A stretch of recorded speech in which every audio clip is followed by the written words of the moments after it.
Assalamualaikum warahmatullahi wabarakatuh. Perkenalkan, kami dari kelompok 2 akan menjelaskan materi mengenai komponen-komponen pendidikan. Sebelumnya, perkenalkan anggota kelompok kami terlebih dahulu. Pertama, Sylvia Arini Permatasari. Kedua, Hilda Sri Kartika.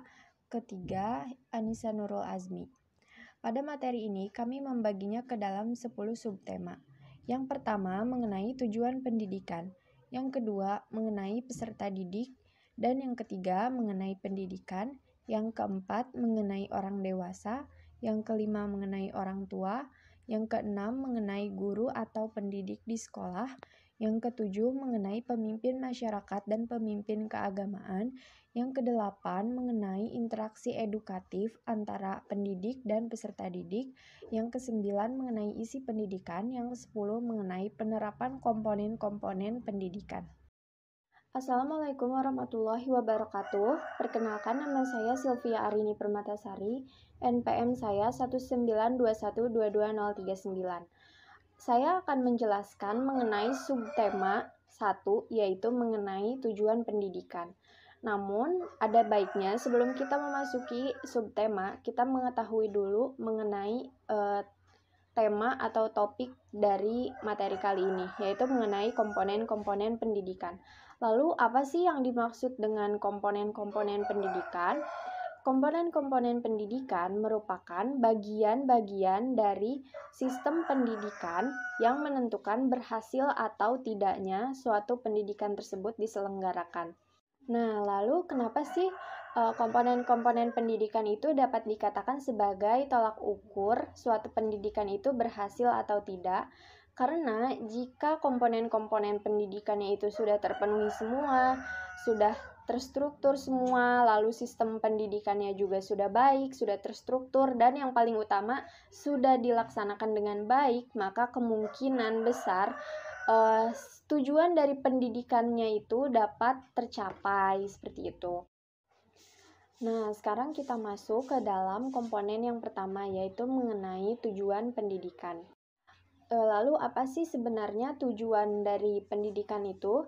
Tujuan umum dari pendidikan itu sebenarnya tergantung pada nilai atau pandangan seseorang terhadap lingkungannya. Jadi mungkin setiap orang itu tujuan pendidikannya bakal beda-beda setiap individu, karena itu kembali lagi kepada dirinya sendiri. Namun sebenarnya tujuan pendidikan itu didasari oleh dua hal, yaitu berdasarkan ilmu pendidikan yang normatif dan juga ilmu pendidikan yang praktis. Ilmu pendidikan yang normatif artinya ilmu pendidikan yang merumuskan kaidah norma yang dilakukan oleh manusia. Dan ilmu pengetahuan yang praktis yaitu pendidik atau pendidikan menanamkan sistem-sistem norma pada manusia. Jadi sebenarnya tujuan dari pendidikan itu untuk menanamkan nilai atau norma-norma pada setiap individu, dan juga nilai-nilai tersebut tidak hanya untuk ditanamkan lalu diam begitu saja, tapi harus juga dipraktekkan. Selanjutnya yaitu mengenai urutan hierarkis dari tujuan pendidikan.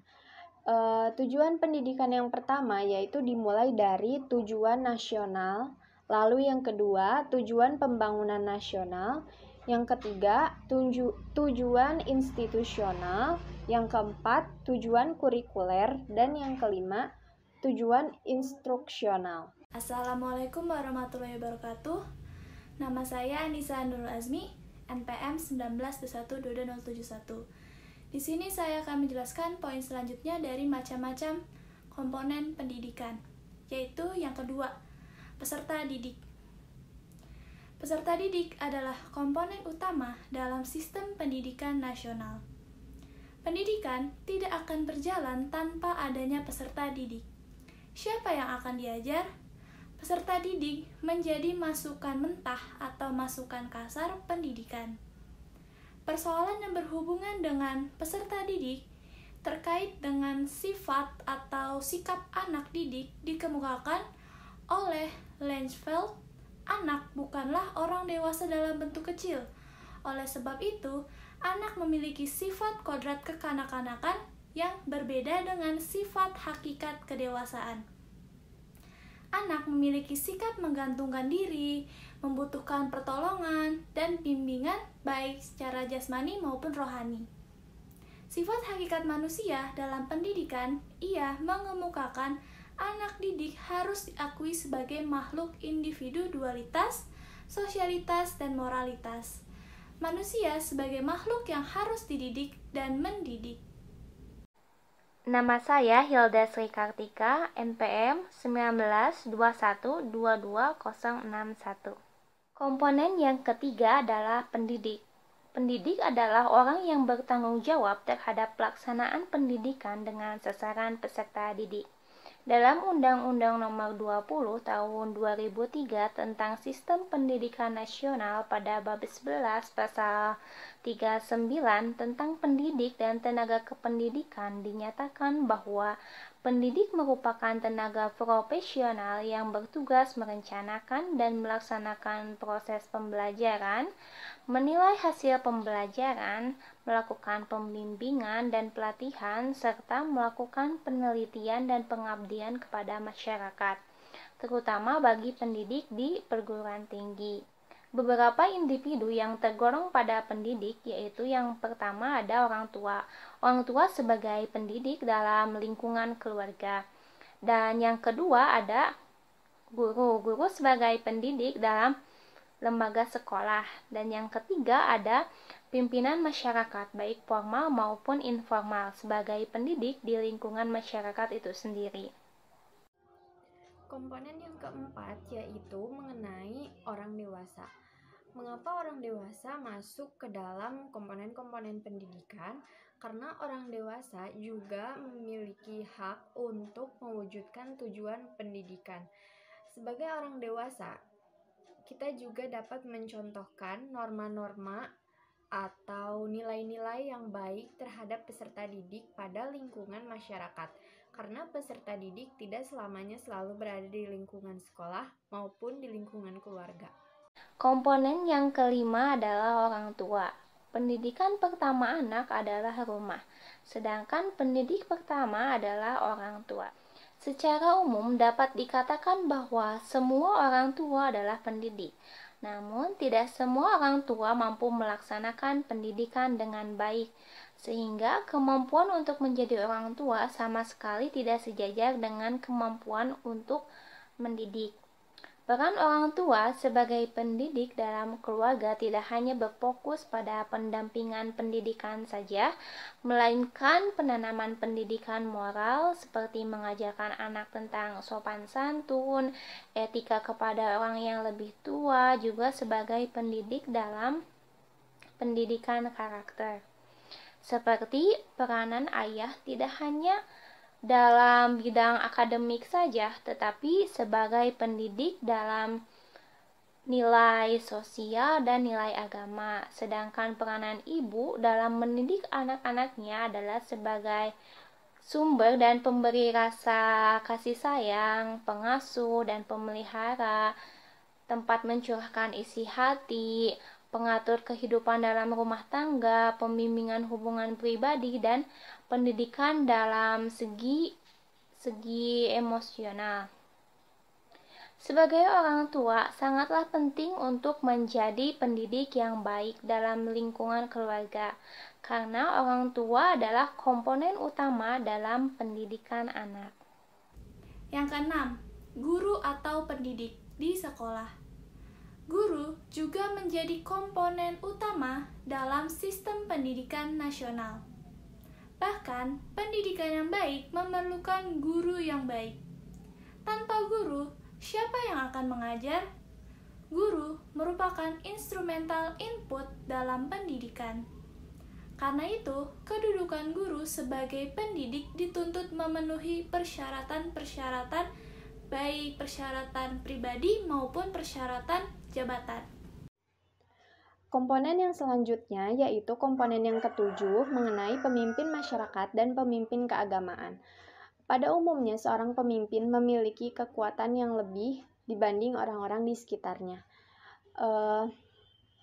Kekuatan yang lebih ini ada baiknya digunakan dalam hal-hal yang positif, termasuk dalam dunia pendidikan. Bagaimana sih cara seorang pemimpin masyarakat itu dapat membantu agar si peserta didik ini dalam lingkungan masyarakat dapat mencapai tujuan dari pendidikannya itu. Sebenarnya mungkin bagi di lingkungan masyarakat itu kecil kemungkinannya untuk mendidik dari segi pengetahuan seperti matematika atau IPA dan lain sebagainya. Namun dari segi norma itu bisa ditanamkan dalam dunia pendidikan di masyarakat. Seperti misalnya untuk memupuk rasa persatuan dan persaudaraan pada peserta didik, sebagai pemimpin masyarakat dapat mengadakan acara-acara yang sifatnya untuk memupuk persatuan, seperti mengadakan acara tari-tarian pada acara 17 Agustus, itu juga dapat membangun rasa persatuan dan persaudaraan dari peserta didik itu di dalam lingkungan masyarakat. Lalu untuk pemimpin keagamaan pada umumnya membina dari segi rohani. Seperti apa sih misalnya mengadakan pengajian-pengajian yang ada di Taman Pendidikan Al-Quran. Mereka dapat membina peserta didik dari segi rohani. Misalnya kita harus menghormati orang tua kita karena di dalam Al-Quran seperti ini, misalnya alasannya apa gitu. Itu juga dapat memotivasi peserta didik agar mereka memiliki norma atau kesopan santunan yang lebih baik daripada sebelumnya. Yang kedelapan, interaksi edukatif pendidik dan peserta didik. Proses pendidikan bisa terjadi apabila terdapat interaksi antara komponen-komponen pendidikan, terutama interaksi antara pendidik dan anak didik. Interaksi pendidik dengan anak didik dalam rangka mencapai tujuan pendidikan yang diinginkan. Tindakan yang dilakukan pendidik dalam interaksi tersebut mungkin berupa tindakan berdasarkan kewibawaan, tindakan berupa alat pendidikan, dan metode pendidikan. Komponen yang terakhir adalah isi pendidikan. Isi pendidikan memiliki kaitan yang erat dengan tujuan pendidikan. Untuk mencapai tujuan pendidikan, perlu disampaikan kepada peserta didik isi atau bahan pelajaran yang digunakan sebagai pedoman penyelenggaraan kegiatan pembelajaran atau yang biasa disebut dengan kurikulum dalam pendidikan formal.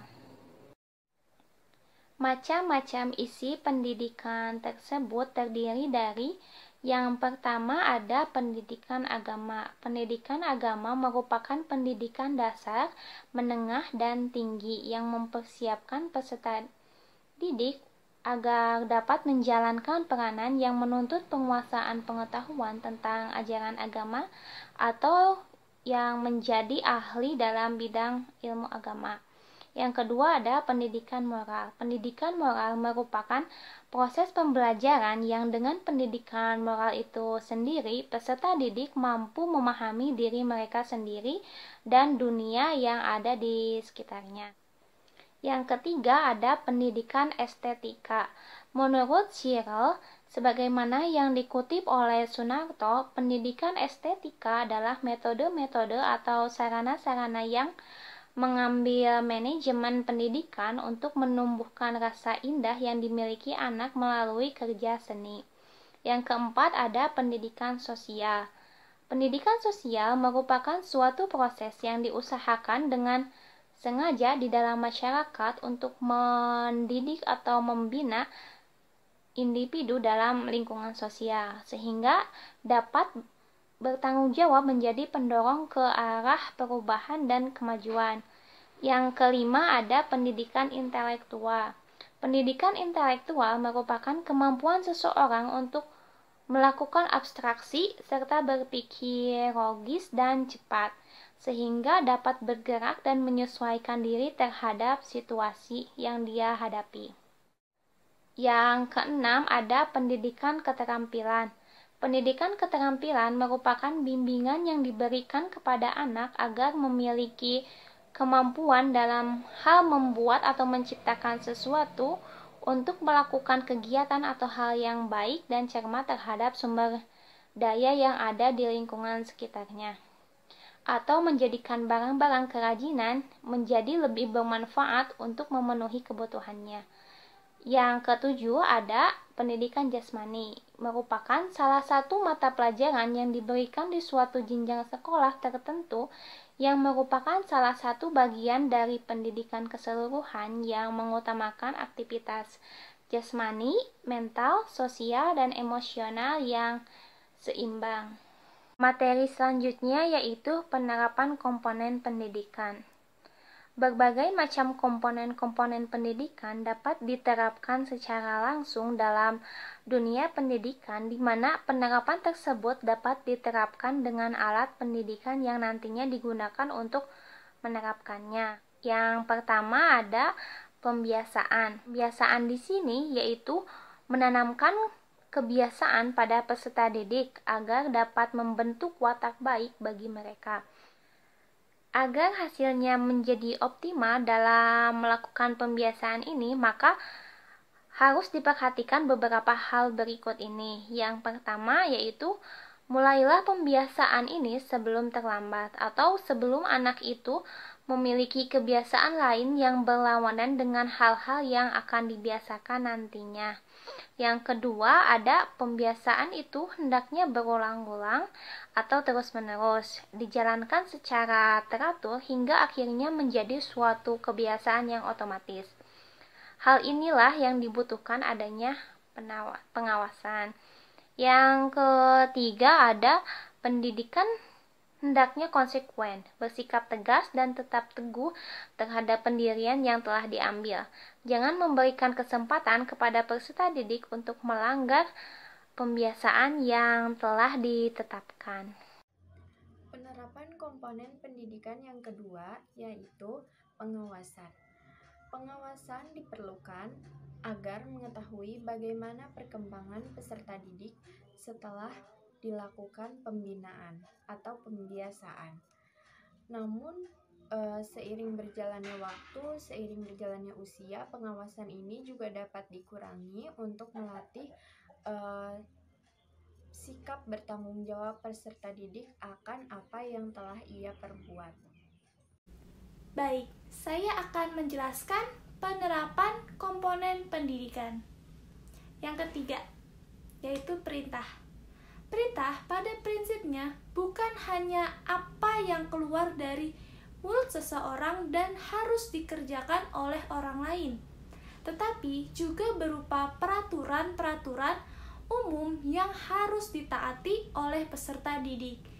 Tiap peraturan dalam pendidikan mengandung norma-norma susila, jadi bersifat memberi arah atau mengandung tujuan ke arah perbuatan susila. Agar perintah dapat ditaati, maka harus memenuhi syarat-syarat sebagai berikut. Yang pertama, perintah hendaknya jelas dan singkat hingga mudah dimengerti oleh peserta didik. Yang kedua, perintah hendaknya disesuaikan dengan kesanggupan peserta didik berdasarkan kemampuan dan tingkat usia. Yang ketiga, sekali waktu perlu mengubah nada perintah menjadi permintaan, terutama kepada anak yang lebih besar.